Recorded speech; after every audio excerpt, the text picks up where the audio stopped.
तो कहानी की शुरुआत में हम एक लड़की एन को उसके कमरे में देखते हैं जो आंखें बंद करके दुआएं कर रही थी। वो काफी डरी भी हुई थी कि तभी अचानक उसकी मॉम दरवाजे पर दस्तक देती है, मगर एन दरवाजा नहीं खोलती, जिस वजह से उसकी मॉम को इतना गुस्सा आ जाता है कि वो दरवाजे पर अपना सर पटकने लगती है, जिससे ये बात तो साफ हो जाती है कि एन अपनी मॉम से ही डर रही थी। फिर इसके बाद सीन यहाँ से कुछ सालों आगे चला जाता है, जहाँ एन अब बड़ी हो गई है और वो एक सिस्टर बन गई है जिन्हें नन भी कहा जाता है। वो इस वक्त एक डॉक्टर के पास बैठी थी जो एन को बताती है कि तुम्हारी मॉम एक बहुत ही अच्छी औरत थी। जब तुम छोटी थी तो वो अक्सर मेरे पास आया करती थी, वो मेरी काफी देखभाल करती थी, जैसे मेरे बाल कंघे कर दिया करती थी। मगर फिर अचानक उनका बर्ताव काफी अजीब हो गया। वो एक गाना गाकर मुझे दुख देने लगी। मेरे साथ उनका सलूक ही बदल गया और ऐसा वो जानबूझ के नहीं करती थी, बल्कि उनके अंदर एक अजीब सी आवाज उन्हें ऐसा करने पर मजबूर करती थी, क्योंकि असल में वो पोजेस हो चुकी थी, मतलब कि शैतान ने उन पर कब्जा कर लिया था। इसके बाद दिखाया जाता है कि 1835 में एक्सोर्सिज्म सिखाने के लिए एक स्कूल बनाया गया। एक्सोर्सिज्म यानी काले जादू का तोड़। लेकिन अब क्योंकि पोजेस्ड यानी जिन पर शैतान ने कब्जा किया हुआ था उनकी तादाद बढ़ती जा रही थी, तो उसी स्कूल में अब उन लोगों को भी रखने का फैसला किया जाता है जो पोजेस्ड हो, जहाँ उन सबकी देखभाल सभी सिस्टर्स और नन्स करेंगी, मगर वो एक्सोर्सिज्म से दूर रहेंगी, क्योंकि सभी फादर्स और प्रीस्ट एक्सोर्सिज्म सीखकर उनकी पोजेशन को खत्म करेंगे, जिससे वो बिल्कुल ठीक हो जाए। अब हम एन को देखते हैं जो पहले एक बड़े चर्च में रहती थी, मगर अब वो भी इस स्कूल में आ जाती है। हालांकि वो एक नन है, सिस्टर है, एक्सोर्सिज्म से उसका कोई लेना देना नहीं है, मगर फिर भी एक्सोर्सिज्म सीखने में उसकी काफी दिलचस्पी होती है। फिर जब वो क्लास में थी तो वही डॉक्टर जिससे एन बातें कर रही थी वो सबको जादू टोने और इसके तोड़ के बारे में बता रही। यहाँ पर कुछ मरीज ऐसे थे जिनका ध्यान एन रख रही थी। कुछ वक्त पहले ही यहाँ एक और मरीज भी आई थी जिसका नाम नेटली था, जो सिर्फ एक 10 साल की बच्ची थी। एन उससे बातें करती है, हंसी मजाक करती है, जिससे वो बच्ची काफी खुश रहती है और एन को वो बहुत पसंद करती है। अब रात को जब एन अपने कमरे में थी तो तभी उसे किसी के पुकारने की आवाज आती है, इसके साथ ही उसे कुछ आहट भी महसूस होती है। वो चेक करने बाहर जाती है, मगर वहाँ कोई भी नहीं था। फिर जब वो मरीजों वाले एरिया में घूम रही थी तो तभी उसे किसी बच्चे की रोने की आवाज आती है, वो भी कई बार, बहुत ज्यादा। उसे कुछ भी समझ नहीं आ रही थी कि आखिर ये आवाज आ कहाँ से रही। मगर फिर तभी अचानक उसके सामने नेटली आ जाती है। उसे देख वो थोड़ी हैरान रह जाती है, ये सोचकर कि वो बाहर कैसे आ गई, क्योंकि सारे मरीजों को हमेशा ही उनके कमरों में बंद करके रखा जाता है और सिर्फ 2-3 नन्स अंदर जाती थी। मगर फिर वो उसे थोड़ी बहुत बात करके दोबारा कमरे के अंदर भेज देती है। वो फिर जब नीचे वाले हिस्से में आ रही थी तो उसे दोबारा से किसी के पुकारने की आवाज सुनाई देती है। तो वो यहाँ इस बारे में सोचने लगती है कि आखिर ये आवाजें मुझे सुनाई क्यों दे रही हैं, क्योंकि वो दरअसल इन आवाजों को थोड़ा बहुत पहचान चुकी।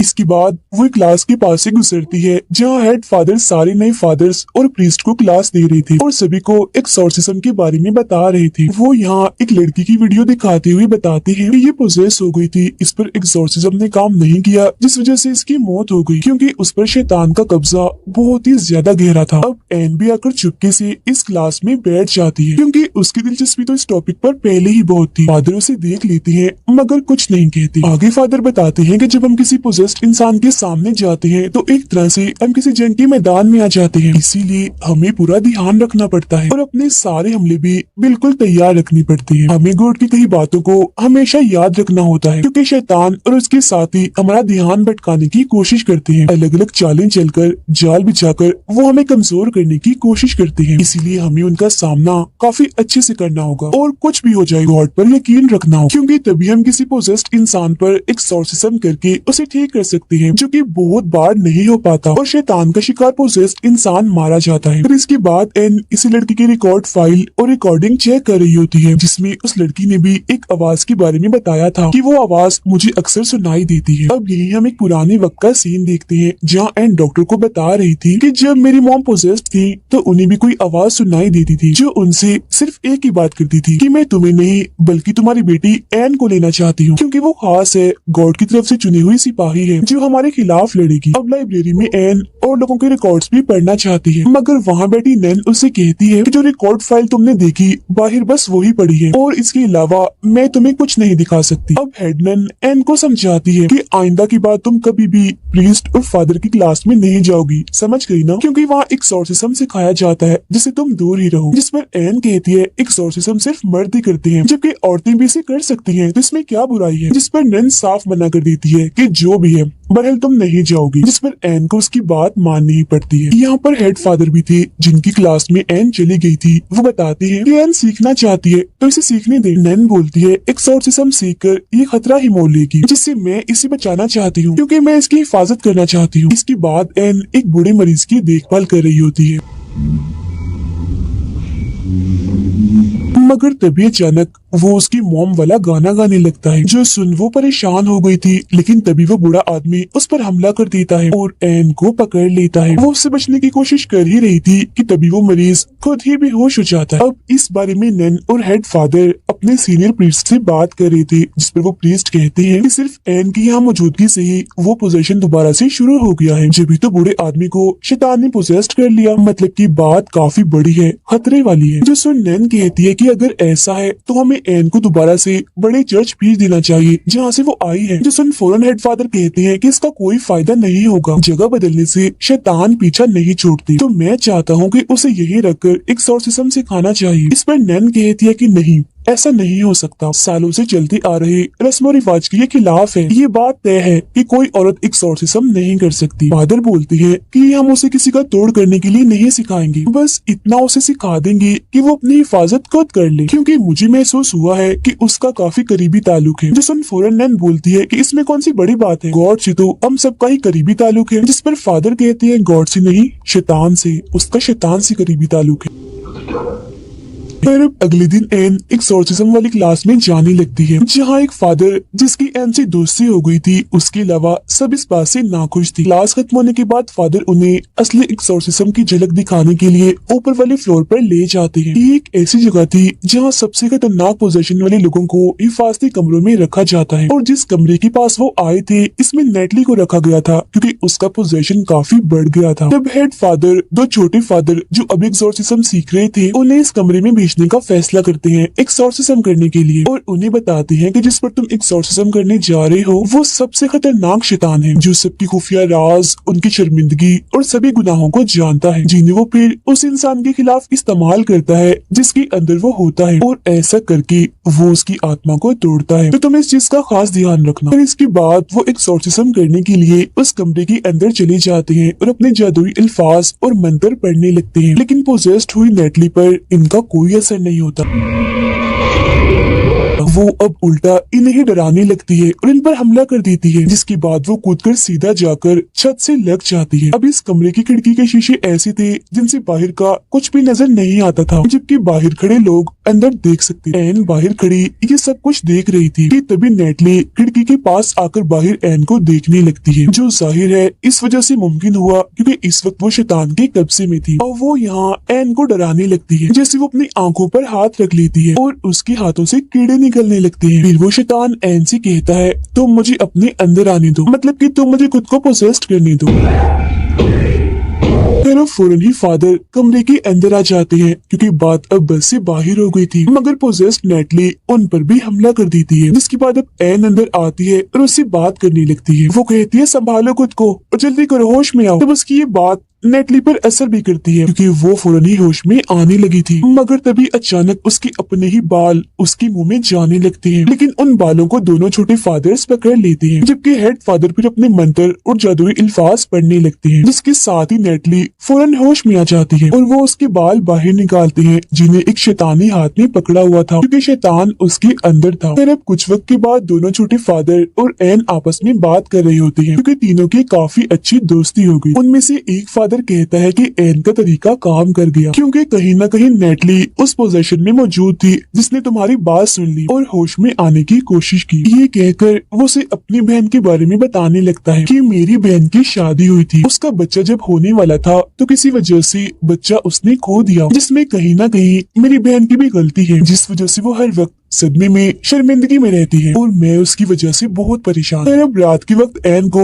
एक बुरा सपना आता है जिसमें उसकी माँ ही उसे डराती है, जिससे एन भी काफी परेशान हो गई थी। इसके बाद वो नेटली के पास जाती है और पूछती है कि अब तुम्हें कैसा महसूस हो रहा है, जिस पर नेटली बताती है कि मुझे एक बुरा सपना आया था जिसमें मैंने एक जगह देखी जहाँ पर बहुत सारे लोग थे। वो सभी लोग चिल्ला रहे थे, साथ ही साथ एक आवाज भी सुनाई दे रही थी। वो मुझे काफी डरावनी चीजें भी दिखा रहे थे, डरा रहे थे और वैसे करने को कह रहे थे जैसा वो लोग कर रहे थे। और एन, वहाँ मैंने तुम्हें भी देखा, तुम भी चिल्ला रही थी। जो सुन एन थोड़ा और परेशान हो जाती है। फिर इसके बाद वो अपने नोट्स बना रही होती है कि जब इंसान पोजेस्ड होता है तो उन्हें क्या महसूस होता है, उनके साथ होता क्या। अपने फादर दोस्त की मदद से वो उन फाइल्स को भी देख लेती है जो देखना मना था, जिससे उसे पता चलता है कि बहुत सारे लोगों की हालत पोजेस्ड होने के बाद सीरियस हो जाती है। फिर उन्हें एक्सोर्सिज्म वाले इस स्कूल में भेज दिया जाता है, मगर यहाँ भी वो ठीक नहीं हो पाते और मारे जाते हैं। ये जानकर एन काफी परेशान हो जाती है क्योंकि नेटली की हालत अब दिन ब दिन खराब होती जा रही थी। फिर उसे पोजेशन से बची एक लड़की का इंटरव्यू मिलता है जिसमें वो बताती है कि मैं बच तो गई थी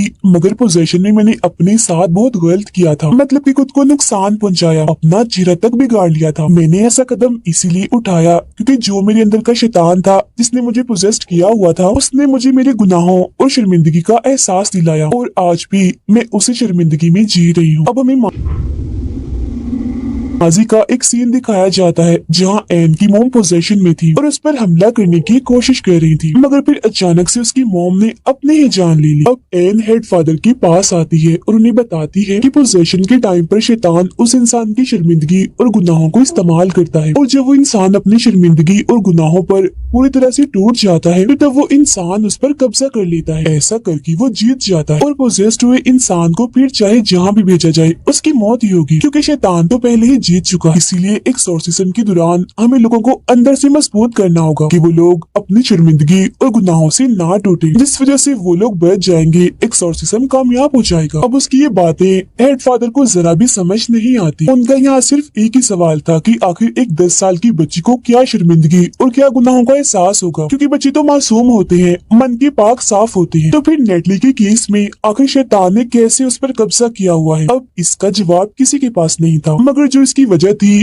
वो काफी बड़ी थी जिस बारे में हमें थोड़ी देर में पता लगने वाला है। अब एन की बातें यहाँ उसके फादर दोस्त ने सुन ली थी और वो उसे कहता है कि मेरी बहन जिसने बच्चे को खोया था, मैंने जिसके बारे में तुम्हें बताया था, वो भी अब पोजेस्ड हो चुकी है, तो तुम उसकी मदद कर दो ताकि उसकी जान छूट जाए। जिस पर वो मान भी जाती है और ये दोनों उस फादर के घर आ जाते हैं जहाँ एन उसकी बहन से बात करती है। उसका भाई यानी फादर एक्सोर्सिज्म शुरू करता है तो पता चलता है कि उसकी बहन को भी अपना बच्चा खोने की वजह से शर्मिंदगी और गुनाहों का एहसास था और वो काफी दुखी भी थी और इन्हीं सब चीजों का इस्तेमाल करके शैतान उसे परेशान कर रहा है। जब एन उसे संभालती है, कहती है तुम बिल्कुल ठीक हो और गॉड की नजर में भी तुम बिल्कुल पाक साफ हो, गलत नहीं हो और वो तुमसे अभी भी प्यार करती। ये बातें सुनकर उसकी बहन खुश हो जाती है जिससे जाहिर है उनकी जीत हो रही थी। अब खुद को हारता हुआ देखकर शैतान चिढ़ जाता है और अब वो आसपास की चीजों से इन पर हमला करने लगता है, मगर अब तक उसकी बहन ने अपने बारे में गलत सोचना बंद कर दिया था जिस वजह से वो बिल्कुल ठीक हो गई थी, जो देखकर वो तीनों ही काफी खुश हो जाते हैं क्योंकि ऐसा करके उन्होंने पहली जान तो बचा ली। फिर इसके बाद एन और उसका फादर दोस्त बाहर बैठकर बातें कर रही थी जहाँ एन उसे अब अपने बारे में बताती है कि मेरी मोम की मौत की बात मैं बिल्कुल अकेली हो गई थी, जिसके बाद एक काफी अमीर फैमिली ने मुझे गोद ले लिया, मगर जब मैं 15 साल की हुई तो मुझे नशे की लत लग गई और मैं गलत रास्तों पर निकल पड़ी, जिसके बाद मेरे साथ पता नहीं क्या हुआ, मुझे याद नहीं, पर मैं प्रेग्नेंट हो गई, मतलब कि मैं माँ बनने वाली थी, जिस वजह से मेरी जिंदगी में काफी मुश्किलें आई क्योंकि मेरी इस हरकत की वजह से उस फैमिली ने मुझे घर से निकाल दिया था। जिसके बाद मुझे सहारा दिया नन्स और सिस्टर्स ने, जहाँ मेरी बेटी पैदा हुई जिसे मैं पालना नहीं चाहती थी। फिर मैंने दुखी मन से अपनी बच्ची को छोड़ दिया था और उन्हीं नन्स ने उसे गोद ले लिया था, जिसके बाद मैंने भी ये फैसला किया कि अब मैं भी इन्हीं की तरह ही एक नन, एक सिस्टर बनूंगी और पूरी इंसानियत की खिदमत करूंगी। और अपनी बच्ची को छोड़ते वक्त मैंने उसके पास एक लॉकेट छोड़ा था जो कि क्रॉस का था, जो बचपन से ही मेरे पास रहा था क्योंकि मेरी मॉम ने ही मुझे दिया था और तभी से मैं दुआएं मांग रही हूँ कि गॉड मुझे मेरे किए के लिए माफ कर दे। जो सुन वो फादर कहते हैं कि मेरा ख्याल है गॉड तुम्हें माफ कर चुके हैं क्योंकि कई बार मैंने इस बात की झलक तुम्हारे अंदर देखी है। इसके बाद जब एन अपने कमरे में थी तो उसे अपनी मॉम के ख्याल आने लगते हैं, उसकी आंख से भी नोकदार कोई चीज बाहर आती है जिससे वो थोड़ा परेशान हो गई थी। अगले ही पल हम उसकी मॉम की आत्मा को उसके पास ही खड़ा हुआ देखते हैं। कुछ देर बाद उसे हेडमैन बुलाने आती है जो उसे सीनियर प्रीस्ट के पास ले जाती है जहाँ पर उसका फादर दोस्त भी बैठा हुआ था। और अब हमें यहाँ पर पता चलता है कि उस फादर की बहन जिस पर इन्होंने एक्सॉर्सिज्म किया था वो मारी जा चुकी है क्योंकि उसने भी खुद अपनी जान ले ली थी। यहाँ पर सभी लोग एन और उस फादर पर काफी गुस्सा कर रही थी कि आखिर तुमने एक्सॉर्सिज्म किससे पूछ के किया था। अब एन को उसकी मौत का काफी दुख था तो वो अपनी सजा खुद ही बता देती है कि मुझे वापस उसी चर्च में भेज दिया जाए जहाँ से मैं आई थी क्योंकि मैं जानती हूँ ये गलती बहुत ही बड़ी है, नाकाबिले माफी है। जब वो उस बड़े चर्च में आती है तो वो डॉक्टर उससे मिलने आती है और उसका हौसला बढ़ाते हुए कहती है कि तुम एक अच्छी इंसान हो, कभी कभी तुम भी लोगों की जान बचाने की कोशिश करती हो और क्योंकि तुम एक नई राह पर हो तो अपनी नाकामियों से मत डरो। और नेटली पर एक्सॉर्सिज्म कामयाब रहा है, वो बिल्कुल ठीक हो गई है और कल अपनी मॉम के साथ चली जाएगी। ये सुन एन बहुत ही खुश हो जाती है। अब अगले दिन उससे मिलने उसका फादर दोस्त आता है और उसे बताता है कि नेटली को घर ले जाया जाना था मगर वो दोबारा पोसेस्ड हो गई थी और इस बार उसका पोजेशन काफी हद तक बढ़ गया। उसने 3 लोगों को मार दिया जिसमें प्रीस्ट और नन शामिल थे। फिर वो उसे क्रॉस लॉकेट देता है और कहता है कि पोजेशन की हालत में नेटली ने कहा था कि इसे मैं तुम तक पहुंचा दूं। अब उस क्रॉस लॉकेट को देखकर एन समझ जाती है कि तो वही लॉकेट है जो मैंने अपनी बेटी को दिया था उसे छोड़ते वक्त। तो इसका मतलब ये है कि नेटली और कोई नहीं बल्कि मेरी बेटी ही है। और अब हमें यहाँ ये बात पता चल गई है कि शैतान को उस बच्ची में आखिर कोई शर्मिंदगी क्यों नहीं मिली, क्योंकि उसे वो बच्ची नहीं चाहिए थी बल्कि वो तो उसके जरिए बस एन तक पहुँचना चाहता था और उसे नेटली के नाम से तोड़ना, कमजोर करना चाहता था। ये जानकर वो फौरन उस फादर के साथ नेटली को बचाने के लिए निकल पड़ती है क्योंकि वो उसकी बेटी भी है और एक बच्ची भी है तो वो उसे कुछ भी होने देना नहीं चाहती। उधर नेटली को एक खुफिया जगह पर लाया जाता है जहाँ उस पर एक्सॉर्सिज्म चल रहा था और ये वही जगह थी जहाँ पर 1835 के टाइम से ही जादू टोने और एक्सॉर्सिज्म किए जाते थे। यहाँ एक फादर के साथ कुछ प्रीस्ट थे जो नेटली पर जादुई अल्फाज और मंत्र पढ़ रही थी जिनका उस पर कोई असर नहीं हो रहा था।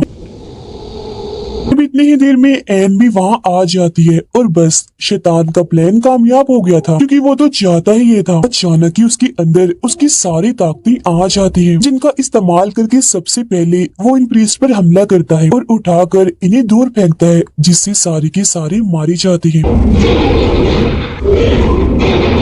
अब एन उसके पास जाती है और नेटली से बात करने की कोशिश करती है मगर यहाँ शैतान ही उससे बात कर रहा था और पूछता है कि तुमने अपनी बेटी को क्यों छोड़ दिया था, तुम ये बात छुपाओ मत, सबको बताओ। अब यहाँ हमें पता चलता है कि आखिर क्यों एन की मॉम ने अपनी जान ली थी। ऐसा उन्होंने इसलिए किया था ताकि ये शैतान एन तक ना पहुँच सके। दरअसल उन्होंने अपनी बेटी को बचाने के लिए खुद की कुर्बानी दी थी क्योंकि जैसा कि मैंने आपको बताया था कि एन खास है और उसने भी अपनी बेटी को इसलिए छोड़ा था ताकि वो हर लिहाज से महफूज रह सके क्योंकि वो जानती थी कि ये आवाज यानी ये शैतान उसके पूरे खानदान का पीछा करे। मगर शैतान उसके पीछे पड़ा ही रहा और आज वो उसके रूबरू आ ही गया। अब यहाँ पर एन अपनी मॉम की तरह ही अपनी बेटी की जान बचाना चाहती थी। वो शैतान को अपने अंदर आने की दावत दे देती है। अगले ही पल शैतान उसके जिस्म में जाकर उसे पोसेस कर लेता है।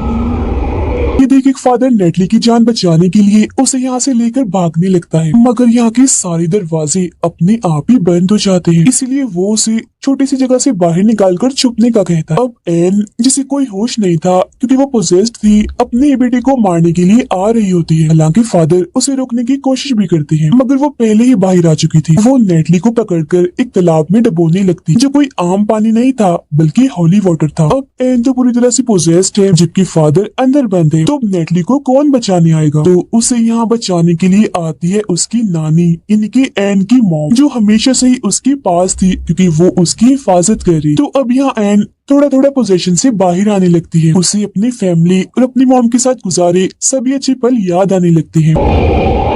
साथ ही उन लोगों की भी याद आने लगती है जिन्होंने एन को बचाने के लिए अपनी जान दी थी और अब उनसे हिम्मत लेकर वो शैतान से लड़ने लगती है। वो अब आहिस्ता आहिस्ता अपने सर पर वही क्रॉस वाला लॉकेट घुसाने लगती है और उस हॉली वाटर के तालाब में कूद जाती है। अब हॉली वाटर में नहाने से उसके सारे गुनाह खत्म हो गए थे, इसलिए शैतान उसके जिस्म को छोड़कर चला जाता है। अब अगले सीन में हम हॉस्पिटल में एन को देखते हैं जिससे मिलने नेटली आती है मगर उसने नेटली को ये सच्चाई नहीं बताई होती कि मैं तुम्हारी मॉम हूँ। ऐसा उसने इसलिए किया था ताकि वो खुश रह सके। यहाँ नेटली उसका शुक्रिया अदा करके चली जाती और इसके बाद नेटली वापिस से एक्सोर्सिज्म स्कूल में आ जाती है, जहाँ इस वजह से कि कैसे उसने सबकी जान बचाई और अपनी जान की परवाह ना करते हुए शैतान को हराया।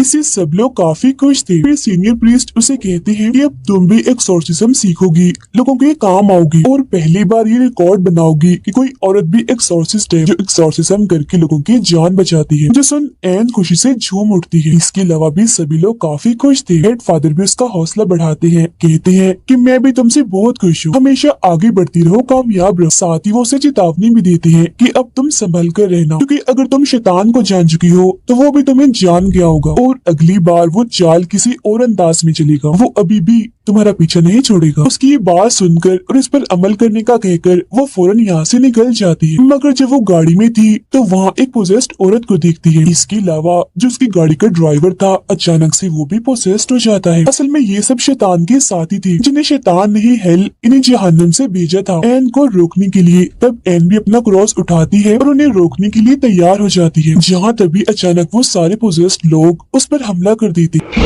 अब यहाँ मैं आपको एक बात बता दूं, ये प्रे दुआ वाला नहीं था बल्कि शिकार वाला था। और इस कहानी में जो शैतान की प्रे थी वो और कोई नहीं बल्कि एन, उसकी मॉम और उसकी बेटी, क्योंकि ये तीनों गॉड की तरफ से ही चुनी गई थी। वजह ये है कि इनमें से एन को एक्सोर्सिज्म सीखने का बहुत शौक था। और इसी के साथ ये फिल्म इधर ही खत्म